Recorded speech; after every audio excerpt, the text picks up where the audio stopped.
Welcome to the Living Farms podcast, the place where we discuss biodynamic practices worldwide for you, your farm, and the planet. So, welcome to the Living Farms podcast. I am very happy to have today Simone Helmle with me.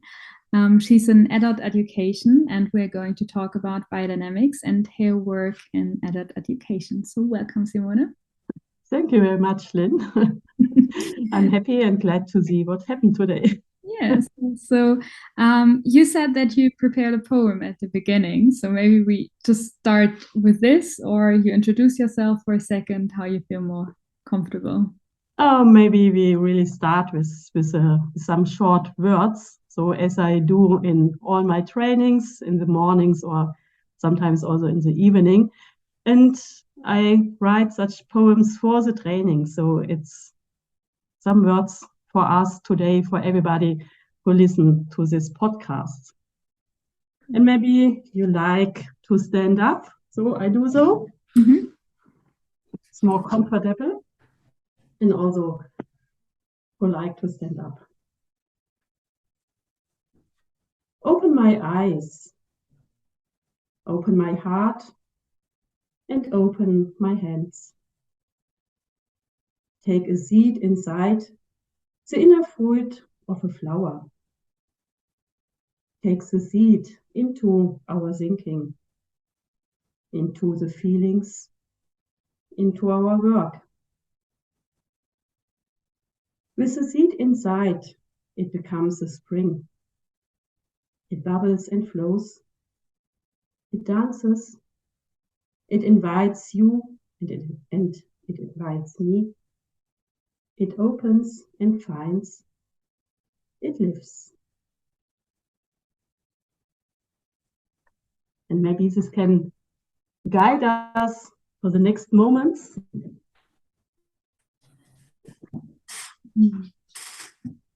Thank you so much. So you said you have written this poem by yourself, right? Right. Yes. So maybe you would like to guide us until the moment you wrote this poem and why you joined the biodynamic agriculture and what you're currently doing in this movement. Yeah. Yeah. Okay, it's more or less 10 years ago that I joined the biodynamic movement, that I came in.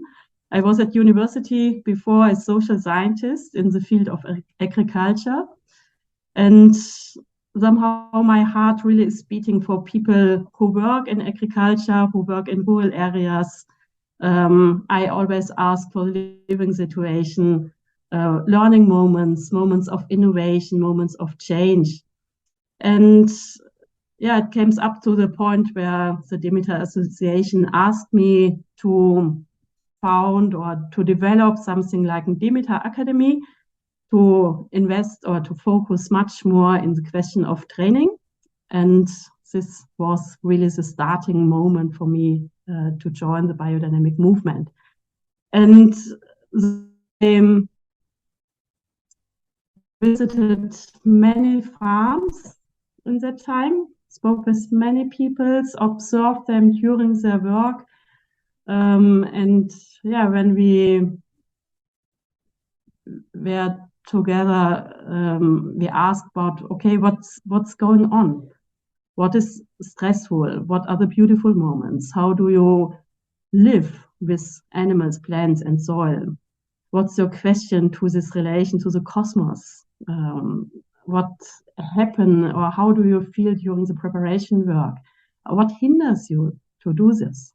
So, and from this empirical moments, I designed various trainings, introduction courses, but also management courses, courses on communication, team leading, leadership, and so on. And always connected with a moment, a very concrete moment or a question of a current farm. So, and then some years ago, it came to the moment where I thought, okay, everything is prepared. Participants have their information. The hotels are booked. The room is prepared. Everybody in the team and on the farm know, okay, what's the program? I'm briefed, I know what to do. And then I ask myself, and you, Simone, what happened with you? Has you also your energy in the package, or are you the super organizer and somehow, yeah, where's your heart? Is your heart with you? And in that moments, I really close my eyes. So everything which have to be organized is done. And then I close my eyes and try to meditate the seminary week and try to think about the moment, not where we say welcome, but the moment where we say goodbye. And what will happen? What will we perceive during such a week? The spirit. And in these moments, I write down some words in the form of little poems, which give guidance to the week, which invites the spirit, which creates a warm and trustful atmosphere. And somehow it's like a vision, but a vision which is really touchable. So, and very often I use poems to come in, to have a moment of silence, to say thank you to the experts, or to wish people a good night in the evening. And it's a very shiny moment. Yeah. Oh, that's great. So what kind of people join you on this way? Like what kind of people come into the courses and like, yeah, who's joining you? Yeah. Okay, what they all have in common, they are farmers or gardeners or viticultures. And actually, I'm leading a master course with young farmers, young entrepreneurs. So I'm working at the farm school at Lake of Constance, Landbauschule Bodensee. And we started this year, so it's so new. We started 5 months ago to offer a masterclass for biodynamic farm management. And we named it Resilient Entrepreneurship. But then I also work with farmers who convert their farms, who are in the first phase of conversion. So they decided yet to join the biodynamic movement. They are members of the Demeter Association, and they have to do an introduction course. And normally I offer 1, 2, or 3 courses per year for conversion farmers. And before Corona, it was pretty much more broader. When I worked with Demeter Association, I also worked with supermarket staff or people who sell our products in organic stores. So people who sell our products, and they wanted to know what Demeter is about, and they thought that it is pretty much information based, but I prefer to work with people from their experience, from their questions, to use the senses so that they really can tell about it, so that they have something to tell a story. So. And so the group is then very different in the level of how much they know about anthroposophy and biodynamic agriculture. And how do you, like, if you said you meditate over what the end of the course is looking like, so what do you want the people to take with them after the end of the courses? It's really true. I like pretty diverse groups, and probably the most difficult thing for me is when everybody is at the same level. So, but it's not the case. So I often have beginners and people who are in the scene 10, 15, 20 years, because some of them also in the introduction courses, they take the courses to renew their commitment. So, and I always work with adults. This means we have a lot of experience in. It's not the biodynamic experience, but it's the experience in farming. It's the experience that we are consumers, that people who come normally, they like nature, and they have dreams of a better world. So, and also the supermarket stuff, people who are normally take your money when you bought the products, yeah, they also have dreams of a better life, and of a life which is much more close to nature as we normally perceive. And yeah, from an anthroposophic view, probably all of them are somehow beginners. For mostly everybody, most of them, it's completely new. Often they feel a bit angry. Like, okay, going to such a biodynamic farm, I do not know, they have so strong experience, I'm good enough. So, or people mainly from southern Germany, there are many people in the churches or belong to churches, and they are thinking, okay, how to pray, or is it difficult? Is it possible for me? What do they expect? What do they want from me? And when people discover an openness that nobody is there, you should do in that way, but it's more on reflecting, and it's more on looking for the own sources. It's more looking for the own deepness. And yeah, in the very beginning, it's confusing, because people do not expect it. Yeah, they come to a training and then, okay, here I get a lot of information. And then we start with dialogue walk, we start with short interviews in between participants, we start with painting, with you and me, with smelling the atmosphere of a stable, looking to flowers, something like that.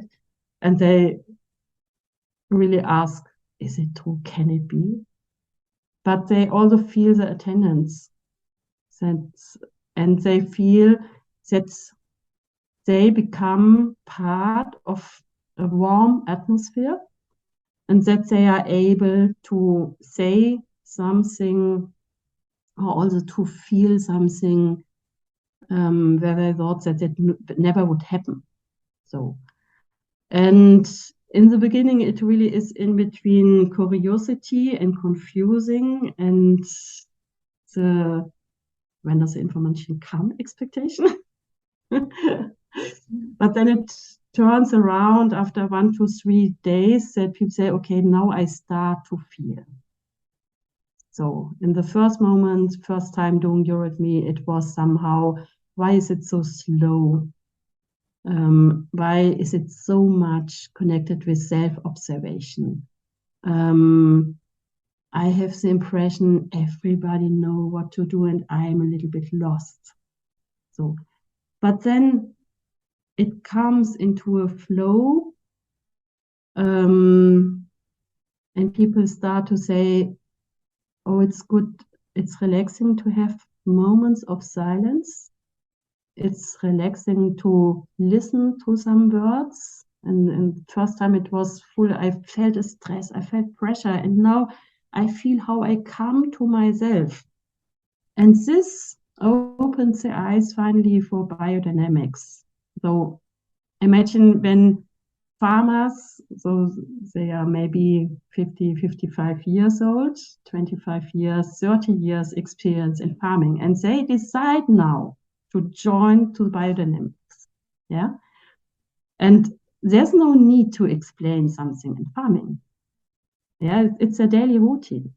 But the need and the wish to look to the routines from another perspective and to understand their own motivation. And then they my motivation for this profession comes back. I have forgotten how pretty flowers are. But this was 25, 30 years ago. This was my motivation to be a farmer. And now the colorfulness, the beautiness, to be grounded on the earth and to feel the light and the warmth of the sun, to feel the rhythm of day and night. Now it comes back to my consciousness, and they all realize after 5 days, it's wonderful, it's a wonderful soil, but life will be harder from now on. It will be richer, more complex, more diverse, but somehow fulfilled. It's I totally can imagine the process going through, because I feel nowadays a lot of the people are so much in their head, and they are not in the sensory experiences. And when they first come into this experience, to move the own body, to make a voice, to draw something, to touch something, it takes them quite some time to get back to this fun experience like we were a child. So what kind of exercises do you do to lighten up this process, to make them come possibly aware of the benefits of biodynamics? Yeah. Well, in the conversion courses, I really start with color painting, with watercolors. And it's not so much painting, it's more meditation of water and color. So we make various rounds. In the first one, okay, most of you hadn't used watercolors for a long time. So it's really like in school that people feel, okay, I haven't done it for many years. And okay, make you familiar with the paper, with the water, with everything here. And then we start the second round, looking to the elements and coming into relation with the elements, and without steering. And it's much more about, well, what happened when I give an impulse, and then I have to trust in the forces of nature. So, and the task is to flood the paper with water so that it is really wet, no chance to make small lines. And to decide for one color only, and to make a drop, to put a drop of color to the paper into the water, and to look how it flows.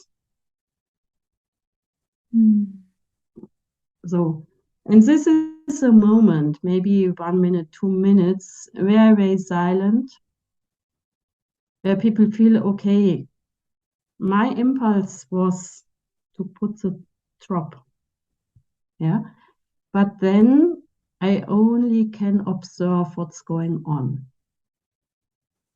And then I ask them to put a second color, to make a second click, and to observe how both colors come into a dialect. If they are isolated, the quality of the water, if there is a difference now, what happened when they meet. So sometimes they mix, sometimes they flow, sometimes they keep alone. So, and to look to this conversation of colors. And then when the exercise is over, we let it go. So and then I ask to do twice an interview, which we already did in the morning. Who I am, who are you, what's my motivation, why I'm here, what experience with biodynamic have I already. And so the color play goes completely in the background, but what people feel is, okay, I cannot steer everything. And what happens after I make something, I'm working, I give impulses, and I can run and make the next one.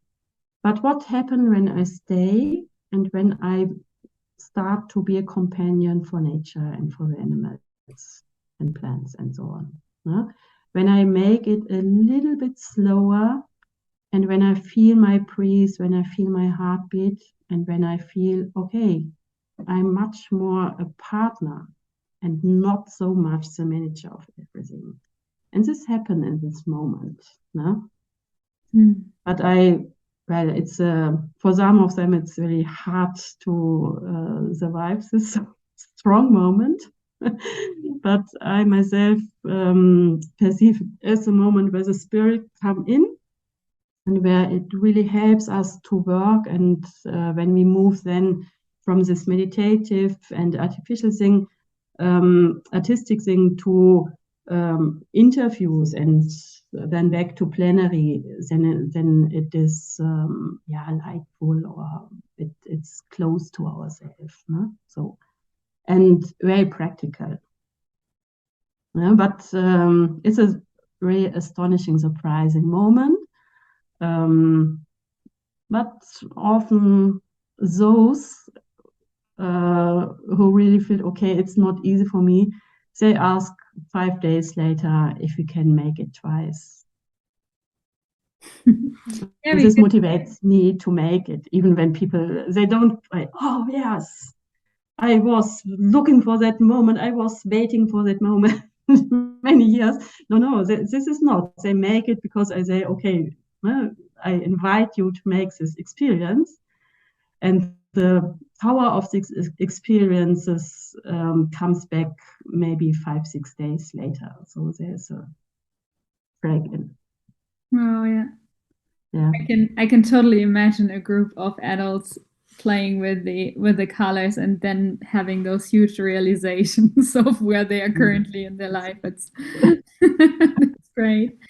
And once they have done this, how do you talk about anthroposophy and biodynamics? Like, what kind of communication do you use? Do you use the, let's say, original texts, or do you explain the meaning, or do you use the specific terms, or how do you guide the people through each course? Yeah. Okay, coming into these questions, I really ask what they have in mind when they hear the word anthroposophy. So, or also what they felt when they were on the path to the farm where we meet. So I really ask them, and then people say, okay, I have heard this and this and that. Maybe there was a critical was heißt Sendung, a critical film in the TV, or a report or something in the media which was critical about us. And then they often say, okay, I cannot discover the relation of what I heard about you. And when I'm here, I feel, okay, you such nice people. Where does it overlap? So people often ask, okay, why do you think in such huge time frames? So this is the Greeks, or going to the beginning of the earth. This is one of the typical questions. Or they say, okay, I'm somehow religious, and now I do not know if I do something else. I really do not know how to speak about it. Then people often say, okay, I'm now here, and customers ask what I do, but I'm so new, I have so less experience, I cannot explain. I can feel that it is quite right, but they are not satisfied with my feelings. They will intellectual arguments. Yeah. And then I often ask if they have some reading experience, or if they go to groups where people talk on talk about life questions. If they somehow read. So I ask a little bit, so really to look what experience is there and how familiar are people to talk about such things. So, and what I discovered was what is very eye-opening is to tell a little bit about the story and about the questions which farmers had 100 years ago when they asked Rudolf Steiner and invited him for the lectures. And okay, it was about soil, very, very practical. It was about food quality, very, very practical. It was about labor. It was about education. Yeah. And it was not about big ideas, but people ask for certain new perspectives. They want to understand the things better. They wanted to understand where does the differences come from. And to tell them that people were not really happy after the first and after the second, after the third lecture, that they were completely confused. And I guess that the second lecture is something like reset, to start twice. So there was the first lecture, and they looked around, make farm walks, discussed a lot. There was a festival. And I really can imagine how Steiner was confronted with a mixture of critical, aggressive, non-understanding questions or comments. So how to start, yeah? And then he starts with this idea of man, of farm organism, of farm individuality.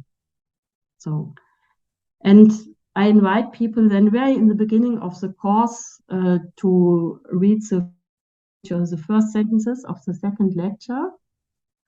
And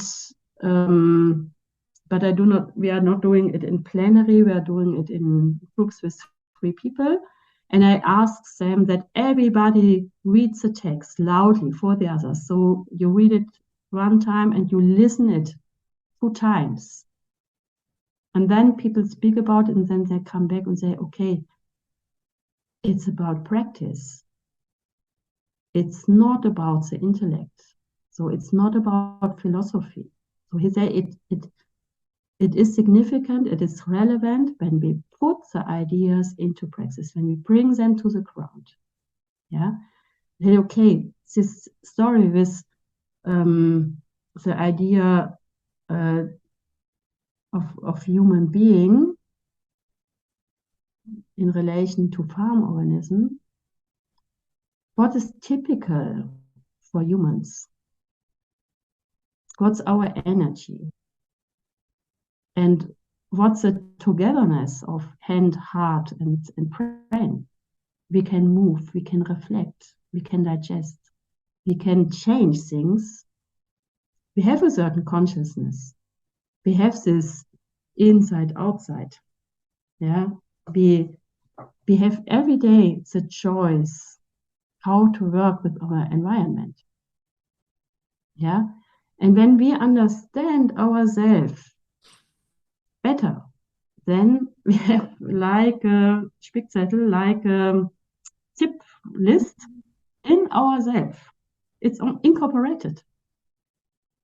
So, and then people really discover things which are very, very practical, and they say, okay, somehow it seems it's an old text, but somehow it looks like that it is written for us today. So, no? And then, well, what I also make very often is to cut the agricultural course into pieces, that everybody gets a sentence for the week, and say, okay, this sentence now is your companion when it is when you feel lost. Take the sentence, okay, you are my friend. If I like you or not, but you are here. You go with me through this week. Help me. Yeah, give me orientation, even when I do not found it. But you are here. You will not keep me alone. No? And this is very easy to work with such smart. They make it put it in small pieces, and then it works. That's a nice idea with the sentences, because I think if you go through the agriculture course, there are certain sentences which really touch your heart individually, and then you may read it again, and the next time it might be a different sentence. And so like working with the sentences that catch your eyes or that you're assigned to can help you. Some very simple things, but what a question. What is the plant? What is the animal? It's from the 6 or 7 lecture. What is the plant? What's the animal? Or is it really so easy? Yeah.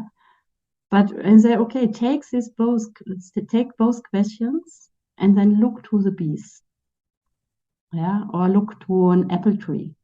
Mm-hmm. What is plant? What is animal? Nice. And then people really start to ask the tree, what are you? Who are you?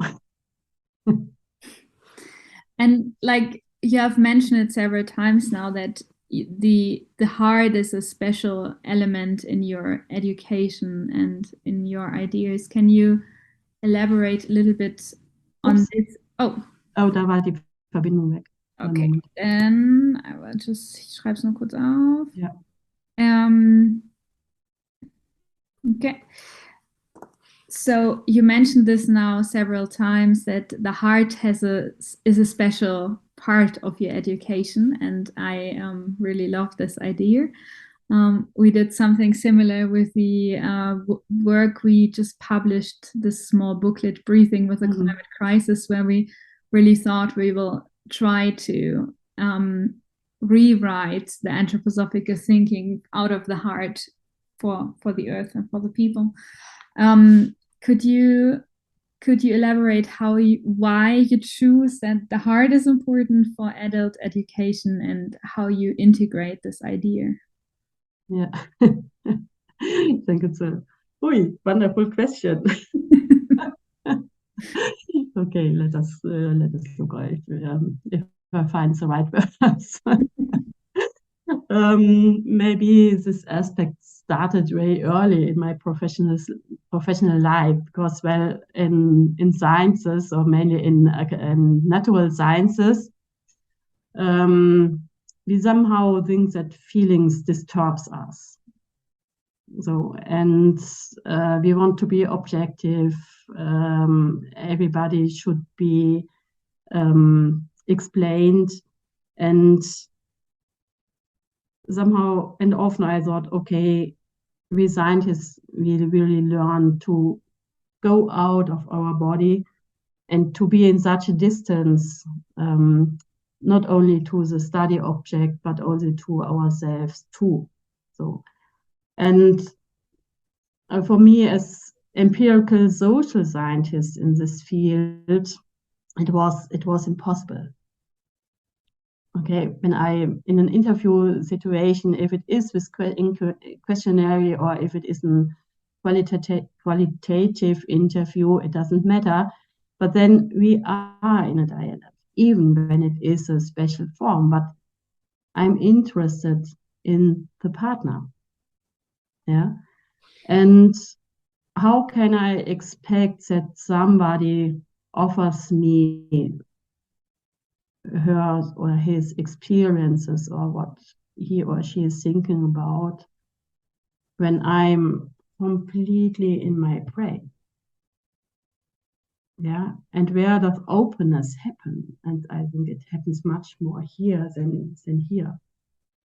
So, and then the next aspect is that, where do we think? Is it really in the brain, or is it often an intelligence which we have in our hands and feet, and also an intelligence which we feel in our stomach when something is going wrong? So then we know it.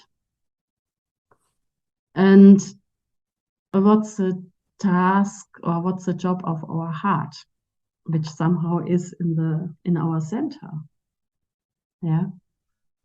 And when I started to study anthroposophical things, I often thought, okay, somehow I feel it's too separated.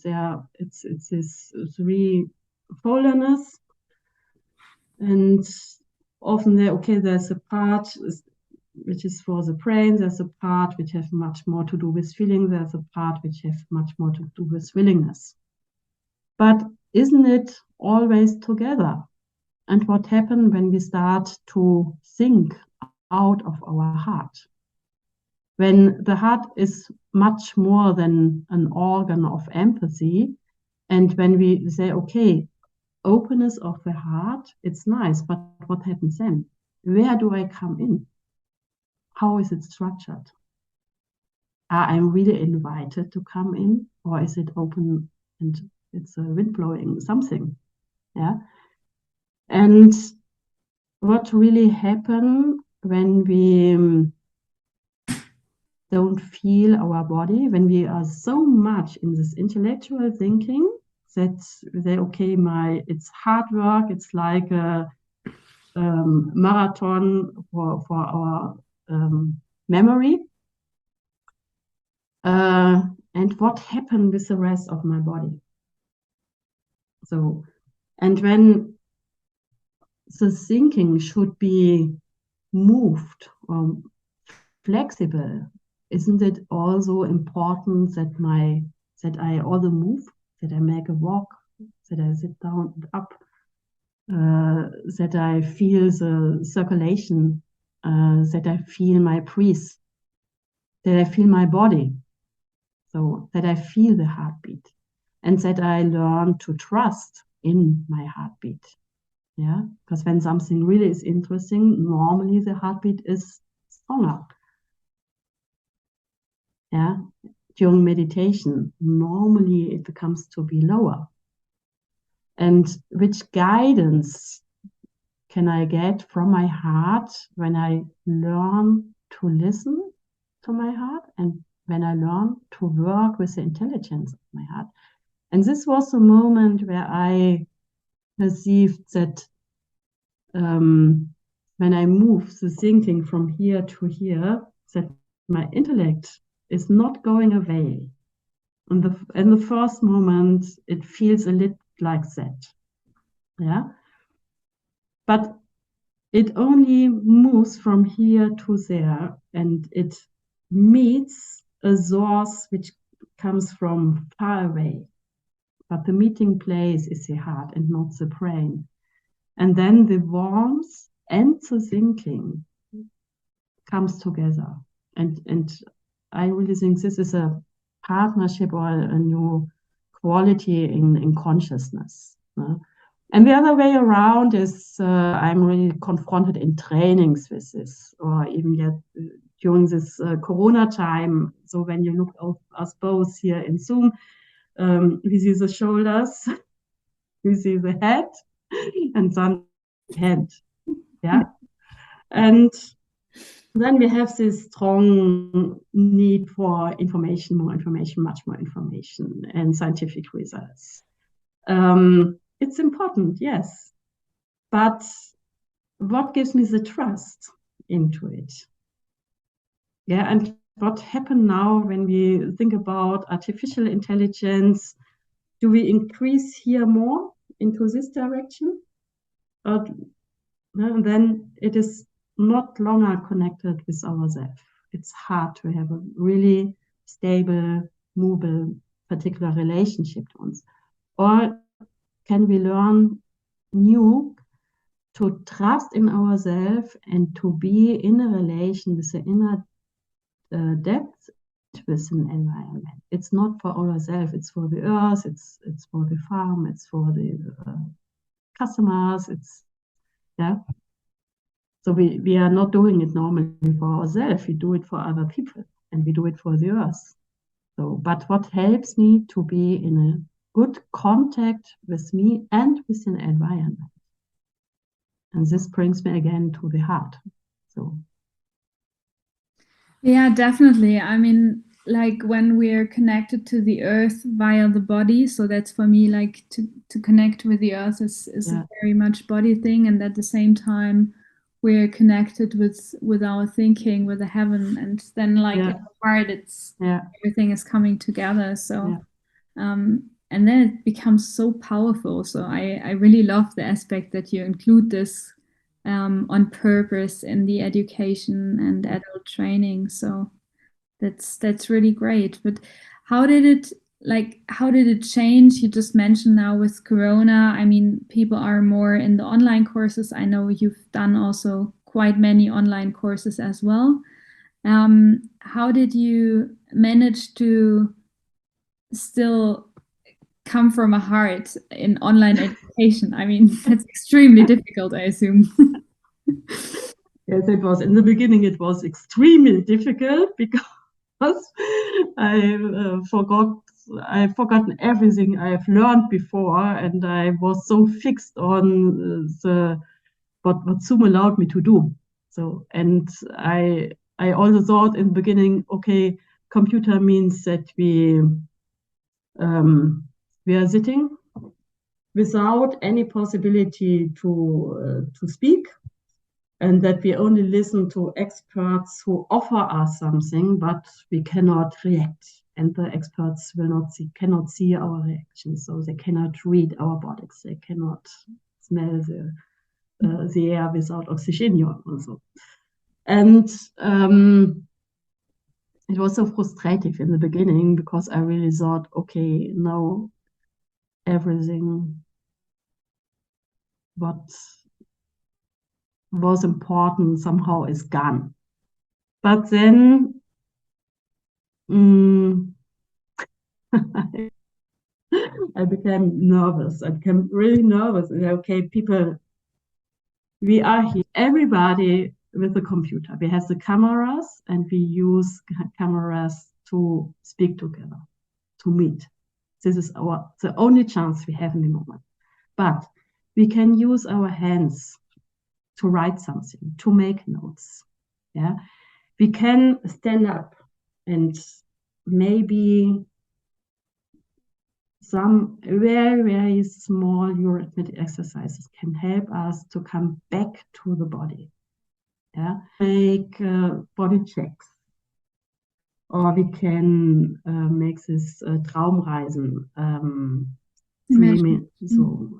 meditate, short meditations.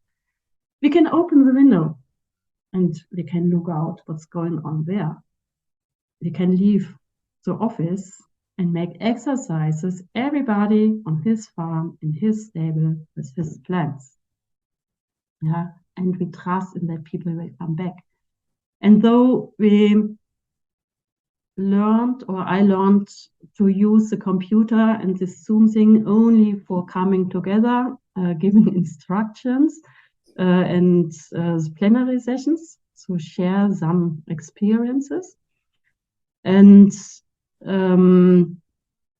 to reduce the information parts. So we also work with experts in information, but I also reduced it.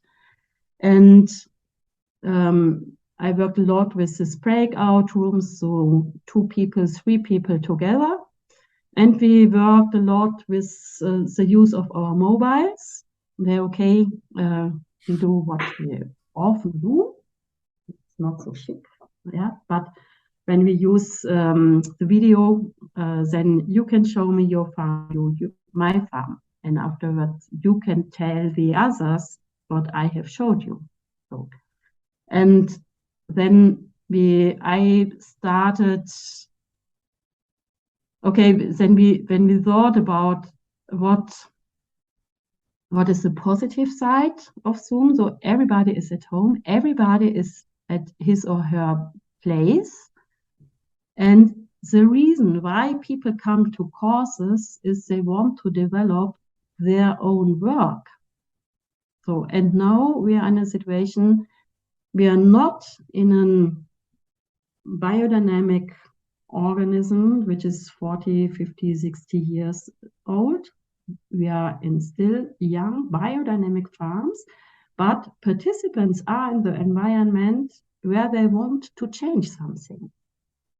And then we can start with this process of changing or understanding the own situation better from these places on. And then we made things like this form walks with 2 and 2 people, and everybody reported what he or she had seen on the other place.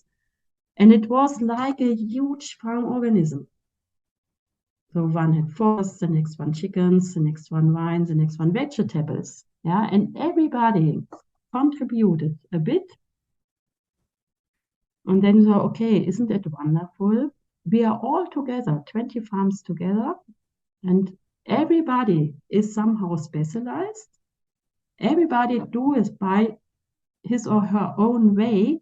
So individualism was very visible.